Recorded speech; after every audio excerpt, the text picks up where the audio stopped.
صحابی نبی جنتی جنتی، سب صحابیات بھی جنتی جنتی، چار یاران نبی جنتی جنتی، ہے حسن حسین بھی جنتی جنتی، اور ابو سفیان بھی جنتی جنتی، ہے معاویہ بھی جنتی جنتی، خائف کبریا معاویہ معاویہ، عاشق مصطفیٰ معاویہ معاویہ، زاہد و پارسا معاویہ معاویہ، ہو کرم ہو عطا معاویہ معاویہ، خوب رو خوش ادا معاویہ معاویہ، معاویہ معاویہ معاویہ معاویہ۔ بڑی رکت انگیز حدیث مجھے یاد آ گئی، بخاری میں حدیث ہے، عثمان بن مظعون ایک صحابی تھے بوڑھے، ام العلا کہتی ہیں کہ میں ان کی خدمت کیا کرتی تھی، بہت بوڑھے ہو چکے تھے، وہ جب فوت ہوئے تو نبی علیہ السلام ہمارے ہاں تشریف لائے میت کو دیکھنے کے لیے، تو میں نے ان کی میت کو مخاطب کر کے کہا کہ اے عثمان، تیرے لیے تو آخرت کی زندگی میں اللہ کی نعمتیں ہیں، جنتیں ہیں۔ تو نبی علیہ السلام پاس کھڑے تھے، آپ نے فرمایا کہ تمہیں کس نے بتا دیا؟ اللہ اکبر۔ پھر آپ علیہ السلام نے فرمایا کہ مجھے تو اپنے بارے میں نہیں پتا، حالانکہ میں اللہ کا رسول ہوں، کہ میرے ساتھ یا تمہارے ساتھ کیا کیا جائے گا؟ تم نے یہ کیسے کہہ دیا کہ یہ جنتی ہے؟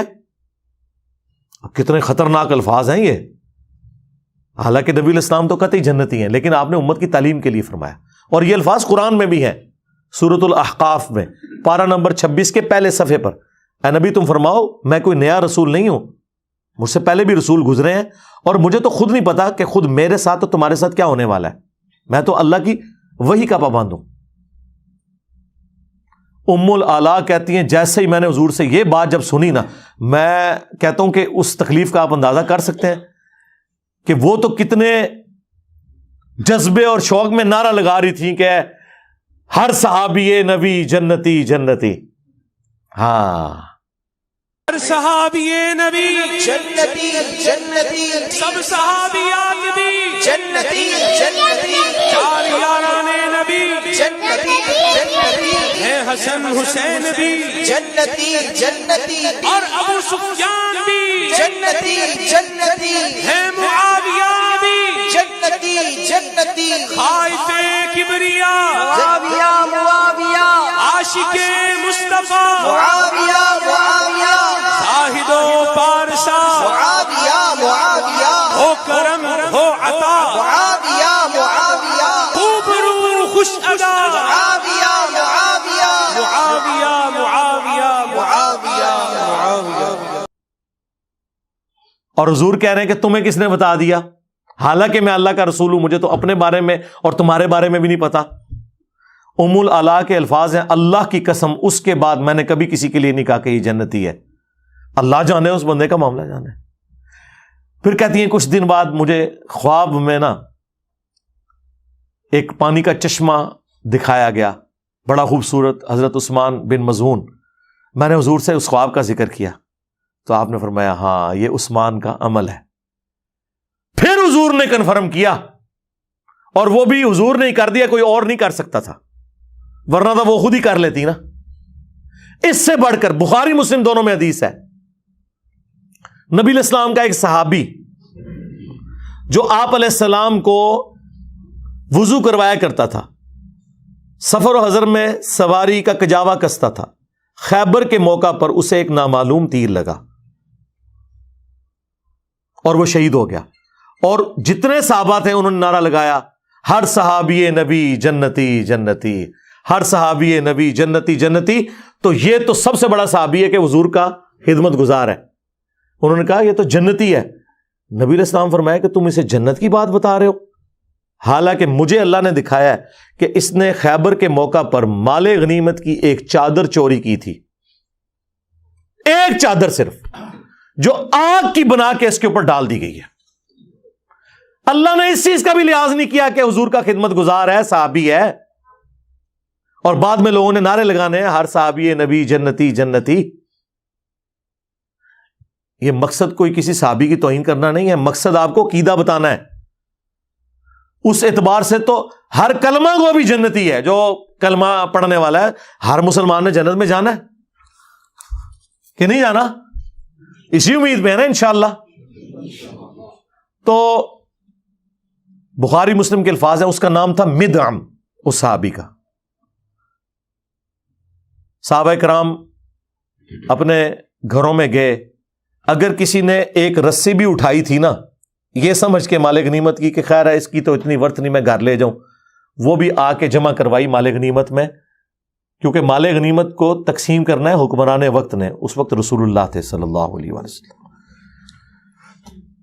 اب اس سے کلیئر ہو گیا عقیدہ.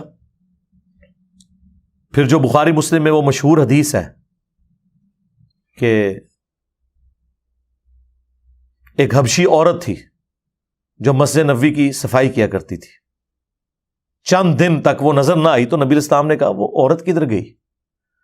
بتایا گیا یا رسول اللہ وہ فوت ہو گئی, رات کے وقت ہی ہم نے اسے دفنا دیا. آپ نے فرمایا مجھے نہیں تم نے بتایا. حدیث کے الفاظ ہیں لوگوں نے ہلکا جانا کہ وہ ایک عام حبشی عورت تھی, لیکن حضور کے لیے تو ہر وہ بندہ اہم ہے جو دین کا کام کرے. آپ کے نزدیک جس کا اونچا نعرہ ہو وہ اہم ہے, نبی الاسلام کے نزدیک دین کا کام کرنے والا بندہ اہم ہے. آپ نے فرمایا کہ مجھے اس کی قبر پہ لے کے چلو. قبر پہ لے کے گئے. نبی الاسلام نے قبر پہ جا کے جنازہ پڑھا, اور جب واپس پلٹے تو آپ نے فرمایا یہ قبریں اندھیروں میں ڈوبی ہوئی تھی, میرے جنازہ پڑھنے کی برکت سے اللہ نے ان قبروں کو نور سے بھر دیا. سبحان اللہ. سبحان اللہ تو ہم پڑھ رہے ہیں, لیکن اس کا ایک بڑا تلخ پہلو ہے. کیا کسی کافر کی قبر حضور کی دعا سے جنت کا باغ بن سکتی ہے؟ نہیں. یہ تو عقیدہ ہی کفر ہے, کیونکہ قرآن کا فیصلہ واضح ہے کہ اللہ بھی معاف نہیں کرے گا. نبی علیہ السلام نے کہاں سے معاف کرنا ہے؟ کافر کو, مشرک کو. اس کا مطلب ہے کہ وہ مسلمانوں کی قبریں تھیں. اب میں یہ نہیں کہتا کہ صحابہ کی قبریں تھیں, ورنہ کہیں گے یہ گستاخ رسول ہو گیا, گستاخ صحابہ ہو گیا. اس زمانے میں جو مسلمان تھے بریلوی دیوبندی اہل حدیث شیعہ, ویسے تو اس زمانے کے مسلمانوں کو صحابی کہا جاتا ہے, لیکن وہ فتویٰ لگا دیں گے نا. چلے ہم کہتے ہیں اس زمانے کے جنہوں نے حضور کو ایمان کی حالت میں دیکھا, ایمان کی حالت میں دنیا سے گئے, اس زمانے کے بریلوی دیوبندی اہل حدیث شیعہ. تبھی نور سے بھری گئی نا. اور دوسرا یہ بھی کلیئر ہو گیا کہ نبی الاسلام نے ان صحابہ سے یہ نہیں کہا کہ ہاں میں ہر مومن کی قبر میں جاتا ہوں, تو واقعی وہ فوت ہو گئی تھی 3-4 دن پہلے میں قبر میں گیا تھا اور میرے بارے میں اس سے پوچھا گیا تھا ما کنت تقول فی حق ھذا الرجل, اس مرد کے بارے میں تم کیا کہتے ہو؟ حضور نے تو لا علمی کا اظہار کیا, مجھے تو پتہ ہی نہیں تھا کہ وہ فوت ہو چکی ہے. اور یہ لوگ کیا کہتے ہیں؟ حضور علیہ السلام قبر میں جاتے ہیں. بریلوی یہ کہتے ہیں. دیوبندی کہتے ہیں نہیں, حضور خود نہیں جاتے, آپ کی شکل دکھائی جاتی ہے, یا آپ کی قبر مبارک اور اس کی قبر کے درمیان سارے پردے ہٹا دیے جاتے ہیں اور پوچھا جاتا ہے کہ اس مرد کے بارے میں تیرا کیا عقیدہ تھا. ہر بندے نے اپنا عقیدہ بنایا ہوا ہے. مفتی احمد یار خان نعیمی صاحب نے جال حق میں لکھا ہے کہ نبی اسلام دکھائے جاتے ہیں نا, ورنہ تو وہ شخص جو ہے نا وہ پوچھتا آگے سے کہ کس مرد کے بارے میں مجھ سے پوچھ رہے ہو. جب وہ کہتے ہیں ما کنت تقول فی حق ھذا الرجل, وہ کہتے ہیں ھذا کا مطلب ہے کہ وہاں موجود ہیں. ہم نے بتایا کہ ھذا کا صیغہ موجود کے لیے بھی ہوتا ہے اور غائب کے لیے بھی ہوتا ہے جس کا ذکر ہو رہا ہو. جیسے بخاری میں ھذا کے صیغہ کے ساتھ عبداللہ بن عمر نے یزید کی طرف اشارہ کیا کہ ہم نے اللہ اور اس کے رسول کے احکامات کے اندر ھذا الرجل کی بیعت کی ہے. حالانکہ وہ شام میں تھا, عبداللہ بن عمر مدینے میں تھے, 1000 کلومیٹر کا فاصلہ تھا. جب آپ ذکر کر رہے ہوتے ہیں تو اس میں ہو جاتا ہے. اور یہی وجہ ہے کہ مومن جب جواب دیتا ہے وہ کہتا ہے ہوا محمد رسول اللہ, وہ یہ نہیں کہتا ھذا محمد رسول اللہ, وہ پھر تھرڈ پرسن کے سیغے سے جواب دیتا ہے. وہ کہتے ہیں مفتی صاحب کہ نہیں, دیکھیں یہاں ہونا چاہیے تھا کہ وہ بندہ پوچھتا کہ کس مرد کے بارے میں پوچھ رہے ہو. اگر وہ یہ کہتا نا تو آپ کی بات کلیئر ہو جاتی. تو سرکار ہم نے ایک حدیث ایسی دریافت کر لی ہے مسند احمد میں جس میں الفاظ ہیں ای الرجل. وہ مردہ پوچھتا ہے کہ کس مرد کے بارے میں پوچھ رہے ہو. جو الفاظ ہیں نا بخاری کے, اس مرد کے بارے میں تم کیا کہتے تھے, تو وہ آگے سے پوچھتا ہے کون سا مرد. مفتی صاحب کا مسئلہ ختم. تو پتہ فرشتے کیا کہتے ہیں الذی بعث فیکم. اور یہ الفاظ ابو داؤد میں بھی موجود ہے. ہم اس مرد کے بارے میں پوچھ رہے ہیں جس کو اللہ نے تمہارا نبی بنا کے مبعوث کیا ہوا تھا, جو شخص تم میں مبعوث ہوا تھا. وہ کہتا ہوا محمد رسول اللہ صلی اللہ علیہ وآلہ وسلم. اللہم اجعلنا منہم, اللہ تعالیٰ ہمیں ان میں کرے جو یہ جواب دے لیں. یہ بخاری اور ابو داؤد میں پوری تفصیل موجود ہے. اور یہ جب 3 سوال ہوتے ہیں, من ربک ما دینک ما کنت تقول فی حق ھذا الرجل, ایک چوتھا سوال ہے جو انہوں نے اسکپ کیا تھا, میں نے دریافت کیا ہے تو اب ان کو پریشانی لگی ہوئی ہے. ایک چوتھا سوال بھی ہوتا ہے جب مؤمن جو ہے نا جواب دے لیتا ہے نا, تو اس سے فرشتے پوچھتے ہیں کہ تجھے کیسے پتا چلا, تو وہ کہتا ہے میں نے اللہ کی کتاب پڑھی تھی اور رسول اللہ کے نبی ہونے کی تصدیق کی. ہاں تو ظاہر ترجمے سے ہی پڑھی ہوگی نا, خالی پڑھنا تصدیق تو نہیں ہوتی. اور جو منافق ہے جب وہ جواب نہیں دے پاتا تو فرشتے کہتے ہیں تو نے, وہ ہر بات میں کہتا ہے ہائی ہاتا لا ادری لا ادری, ہائے افسوس مجھے کچھ پتا نہیں, مجھے کچھ پتا نہیں. تو فرشتے اسے کہتے ہیں کہ تو نے خود پڑھ کے سمجھنے کی کوشش کیوں نہیں کی, یا کسی ایسے شخص سے کیوں نہیں پوچھ لیا جو جاننے والا تھا. یہ چوتھا سوال ہے. اگر یہ پتا چل جائے مسلمانوں کو تو مرنے سے پہلے ہی وہی بات, مرنے سے پہلے اے مسلمان کر لے اس پہ غور, کتابوں کا خدا اور ہے, بابوں کا خدا اور پھر وہ اس نعرے تک پہنچ جائے گا کہ میرے نبی سا ہے ہی کوئی نہیں, یہ سارے بابے تھے شاہ ہی کوئی نہیں. ٹھیک ہے نا, اس کو آپ نے اپنا امام ماننا ہے جس کی قبر مدینے میں ہے صلی اللہ علیہ وآلہ وسلم. تو دیکھیں کیسے ان واقعات سے رزلٹ نکلتے ہیں, اور انہوں نے کیا کچھ امت کو کرایا ہوا ہے. قبر کے 3 سوال بتائے ہیں, چوتھا بتایا ہی نہیں ہے.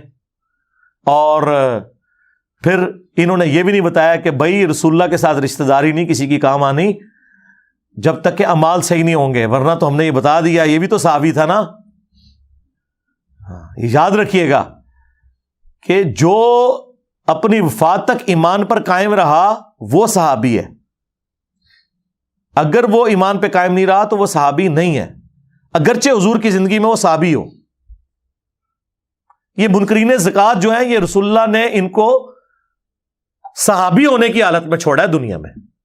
وہ کہتے ہیں نہیں جی بعد میں منکرین زکات بن گئے, مرتد ہو گئے. سرکار بات چھوڑ دو, جب میرے نبی نے آنکھیں بند کی ہیں اس ڈیٹ کو وہ کیا تھے صحابہ.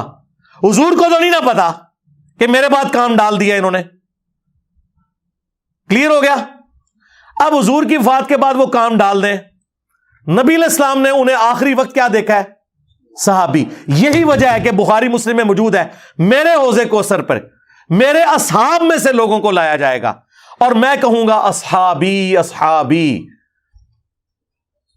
کم از کم 8 ترک موجود ہیں بخاری مسلم میں, اور مجھے فرشتے بتائیں گے یا رسول اللہ آپ کو نہیں پتا آپ کے بعد یہ دین سے الٹے قدم پھر گئے تھے, انہوں نے دین میں بدعتیں جاری کر دی تھی. تو میں کہوں گا سحقن سحقن لمن غیر بعدی, سحقن سحقن لمن بدل بعدی. ان پہ پھٹکارو, ان کو مجھ سے دور کر دو جنہوں نے میری وفات کے بعد میرے دین کو بدل دیا. عبداللہ ابن ابی ملیکہ تابعی کہتے ہیں اس حدیث کے ساتھ, اے اللہ ہم تجھ سے دعا کرتے ہیں کہ تیرے نبی کی وفات کے بعد ان کے دین سے الٹے قدم نہ پھریں, آمین. اللہم من احییتہ منا فاحیہ علی الاسلام ومن توفیتہ منا فتوفہ علی الایمان. بخاری کے الفاظ ہیں, ابن عباس کہتے ہیں یہ وہ لوگ تھے جو حضرت ابوبکر کے دور میں مرتد ہو گئے, اور حضرت ابوبکر نے ان کے خلاف قتال کیا. تو حضرت ابوبکر کے دور میں جو مرتد ہوئے وہ رسول اللہ کے دور میں کیا تھے, بریلوی, دیوبندی, اہل حدیث, شیعہ, یہ صحابی. تو یہ کوئی توہین نہیں ہے, یہ صحابہ کی عظمت ہے کہ صحابی وہ جنتی ہے جو اپنی وفات تک رسول اللہ کے طریقے پہ رہا. نہ تو ہم روافظ کی طرح اس ایکسٹریم پہ ہیں کہ جو نعوذ باللہ سابقون الاولون حضرت ابوبکر عمر عثمان کے بارے میں بکواسیات کرتے ہیں, یا جلیل القدر صاحب کے بارے میں, اور بعض غلو کر کے ان کے ایمان کے درپے ہوئے ہیں. اور نہ ہم ان ناصبیوں کی طرف ہیں جو اہل سنت کے اندر گھسے ہوئے ہیں, جو بنو امیہ کو بچانے کے لیے ہر بندے کو جناب یہ نعرے, جو یہ ناصبیت والے نعرے ہیں نا جی, ہر صحابی نبی جنتی جنتی. آپ یہی کیوں نہیں کہتے کہ ہر کلمہ گو مسلم جنتی جنتی ہے نا حدیث سے؟ پھر ان کو تکلیف پڑ جائے گی کوئی اپنے فرقے والے کو ماننا پڑے گا.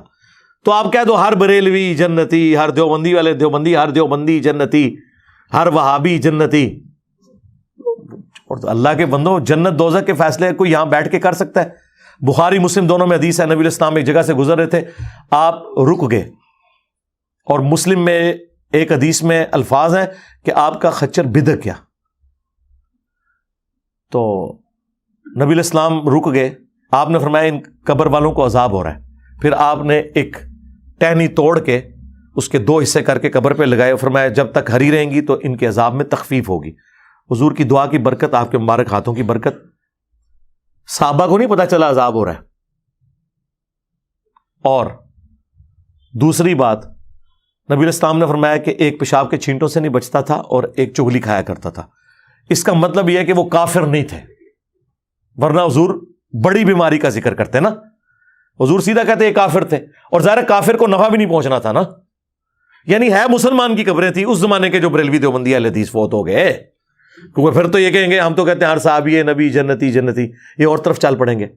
مسلم شریف میں الفاظ ہے، نبی علیہ السلام نے فرمایا کہ میں نے ارادہ کیا کہ اللہ سے دعا کروں کہ تمہیں عذاب قبر سنوا دے، دکھانے والی کہانی ختم، کشف القبور ختم، لیکن مجھے ڈر ہوا کہ تم اپنے مردوں کو دفنانا چھوڑ دو گے، صرف عذاب قبر کو سن کے، دیکھنے کی بات ہی نہیں۔ اچھا اگر حضرت ابو بکر، عمر، عثمان و علی رضی اللہ عنہم اجمعین عذاب قبر نہ دیکھ سکیں حضور کے ساتھ ہوتے ہوئے، تو آڈے بابے تھے شے کوئی نہیں، لے جاؤ، کیونکہ میرے نبی سا ہے ہی کوئی نہیں، تیرے بابے تھے شے ہی کوئی نہیں، خلفائے راشدین جیسا ہے ہی کوئی نہیں، تیرے بابے تھے شے ہی کوئی نہیں۔ اگر ان کو نہیں عذاب قبر نظر آ رہا، اور یہاں کہتے ہیں جی وہ بتا دیتے ہیں جی کشف اور چھڑ دو کشف القبور، میں پرچی پہ اپنی میکینیکل انجینئرنگ کا فارمولہ لکھ کے دیتا ہوں، مشین ڈیزائن کا، میکینکس آف مٹیریل کا، تو آڈا زندہ بابا مردہ بابا تک کے پڑھ کے سنا دے منو کے لکھے ہے، سمجھانا دے چھڑ دو، سمجھانا چھڑ دو، صرف 10 دفعے کے لکھیا کیا ہے۔ اور ایک قیامت تک چیلنج ہے، جس نے انجینئرنگ نہیں کی تھی وہ پڑھ نہیں سکتا۔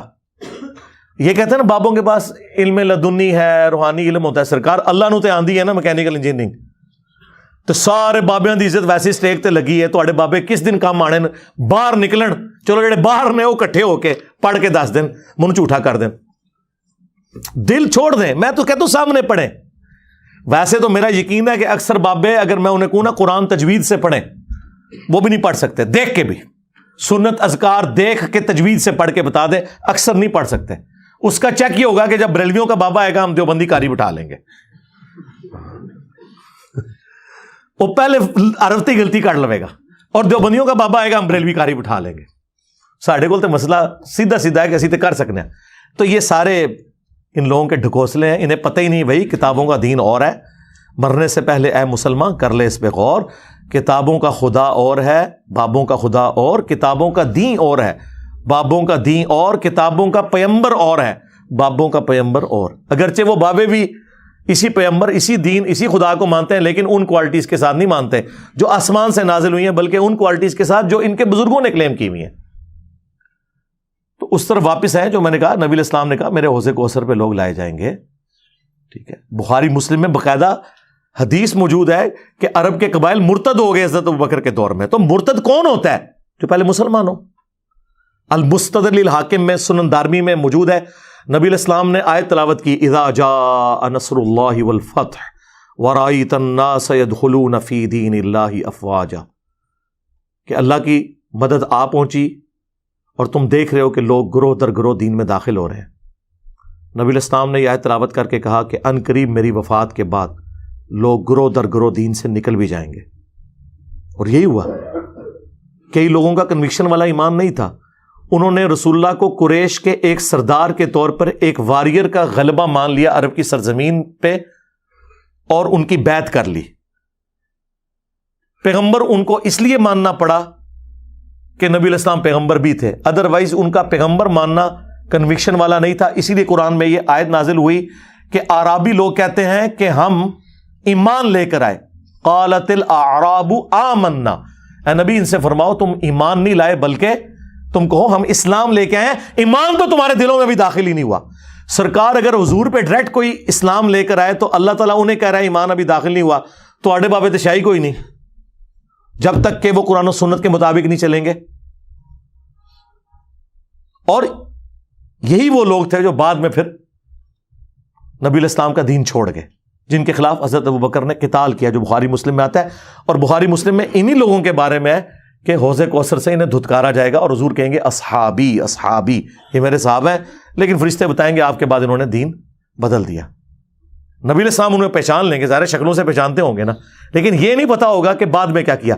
بلکہ بخاری مسلم کے الفاظ ہیں، میں اس وقت وہی کہوں گا جو عبد صالح عیسیٰ ابن مریم کہیں گے کہ اللہ جب تک میں ان میں موجود تھا ان پر گواہ تھا، جب تو نے مجھے اٹھا لیا پھر تو ان پر گواہ تھا. اب یہ تیرے بندے ہیں، چاہے انہیں معاف کر چاہے انہیں عذاب دے. لیکن اللہ تعالیٰ کیا فرما رہا ہے کہ آج کے دن سچوں کو ان کا سچا عقیدہ ہی نفع دے گا. سورۃ المائدہ کی آخری آیات حضور نے تلاوت کی کہ جس طرح عیسیٰ ابن مریم اپنے فالوورز کے غلط عقائد سے قیامت کے دن اعلان برات کر دیں گے نا، میں بھی کہوں گا کہ یا اللہ جب تک میں ان میں موجود تھا ان پر گواہ تھا، میرے جانے کے بعد جو کچھ انہوں نے کیا یہ خود اپنے اعمال کے جواب دیں. اچھا دیکھیں، اللہ کے نبی ایک ایک بات بتا گئے کیونکہ حضور کو غیبی خبر بتائی گئی تھی. اچھا بعض لوگ اس میں یہ بھی کہتے ہیں، دیکھیں آپ کہہ رہے ہیں حضور علیہ السلام کو علم، ہم کب کہتے ہیں جو حضور کا علم غیب نہ مانے وہ کافر ہے. ذہن میں رکھیے گا، ہمارا اختلاف یہ ہے کہ جتنا حضور کو بتایا گیا بس آپ نے اتنا ماننا ہے، خود سے کلیم نہیں کرنا ان کے بارے میں. تو حضور کو بس اتنا بتایا گیا تھا کہ آپ کے کچھ ساتھی مرتد ہو جائیں گے، یہ نہیں بتایا گیا تھا کون سے. جبھی تو آپ قیامت والے دن سب کوئی بلا بلا کے حوض کوثر پہ مشروب پلا رہے ہوں گے. ورنہ حضور کو اگر پہلے ہی پتہ چل جائے تو آپ ہمیں پتہ چل جائے ہم تو گئے یار دور ہو جا، تو نے تو بعد میں بیڑا غرق کیا ہے نہ ستوں. فرشتے بتائیں گے یا رسول اللہ آپ کے بعد انہوں نے دین سے پیچھے ہٹ گئے تھے. تو یہ خبر آپ کو دنیا میں بتائی گئی ہے کہ آپ کے بعد کچھ لوگوں نے کام ڈالنا ہے. لیکن اسی لیے انصار مدینہ کو حضور نے کہا تھا نا، بخاری مسلم میں حدیث ہے، انصار مدینہ میں تمہارے گھروں میں فتنے ایسے اترتے ہوئے دیکھ رہا ہوں جیسے آسمان سے بارش، اور میرے بعد اور لوگوں کو تم پر ترجیح دی جائے گی، صبر کرنا یہاں تک کہ حوض کوثر پہ آ کے مجھے ملنا. حوض کوثر پہ پھر وہی سحقن سحقن لمن غیر بعدی. انصار مدینہ نے اتنی قربانیاں کی ان کے اوپر، بعد میں بنو امیہ نے جو کچھ ان کے ساتھ کیا ہے وہ آپ کے سامنے ہے. مولا علی کے بارے میں حدیث ہے صحیح مسلم میں، علی سے محبت نہیں رکھے گا مگر مؤمن، علی سے بغض نہیں رکھے گا مگر منافق. اور بخاری مسلم میں انصار مدینہ کے بارے میں سیم الفاظ ہیں، انصار مدینہ سے صرف مومن ہی محبت رکھیں گے اور انصار مدینہ سے صرف منافق ہی بغض رکھیں گے.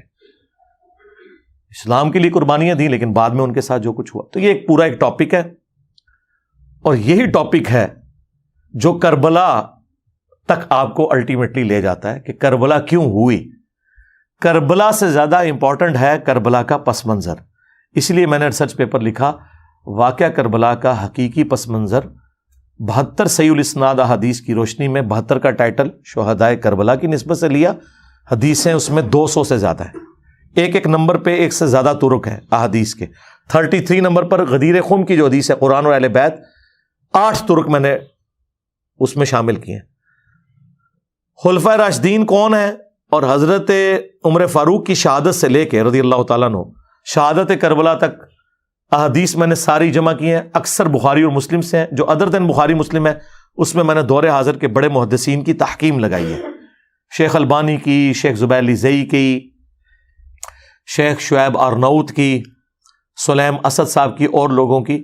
کوئی ایک حدیث بھی ایسی نہیں ہے جس کے اوپر صحت کا حکم بڑے محدثین کا موجود نہ ہو. الحمدللہ. یہ تو ہو سکتا ہے کہ کچھ کے ساتھ کچھ محدثین ایگری کرتے ہوں، کچھ کے ساتھ کچھ، لیکن یہ نہیں ہوگا کہ کوئی ایسی حدیث ہو جس کے ساتھ کوئی بھی ایگری نہ کرتا ہو. تو جس کا اعتماد جس کے اوپر، اور اکثر حدیث تو بخاری مسلم سے، میں تو کہتا ہوں ایک حدیث ہی کافی ہے. وَيْحَ عَمَّارٍ تَقْتُلُهُ الْفِئَةُ الْبَاغِيَةُ يَدْعُوهُمْ إِلَى اللَّهِ وَيَدْعُونَهُ إِلَى النَّارِ. وَيْحَ عَمَّارٍ، افسوس ہے عمار، تجھے ایک باغی جماعت قتل کرے گی، تو نے اللہ اور جنت کی طرف بلائے گا، وہ جماعت جہنم کی طرف بلا رہی ہوگی. یہ ایک حدیث بخاری مسلم کی یہ پورے کے پورے مقدمے کو کلیئر کر دیتی ہے کہ مولا علی علیہ السلام اور ان کے ساتھیوں کی پارٹی حق پہ تھی، اور جو خلفائے راشدین کے مخالفین تھے حضرت ابو بکر، عمر، عثمان اور حضرت علی کے مخالفین، وہ دوسری والی جماعت تھی. تو ہم الحمدللہ خلفائے راشدین کے ساتھ ہیں، اہل البیت کے ساتھ ہیں. اللہ تعالیٰ دنیا اور آخرت میں ہمارا خاتمہ اسی عقیدے کے اوپر کرے اور آخرت میں انہی بڑی ہستیوں کے ساتھ ہمیں محشور فرمائے۔ صلو علی محمد و آل محمد، اللہم صلی علی محمد و علی آل محمد و اصحاب محمد و ازواج محمد اجمعین الی یوم الدین، آمین۔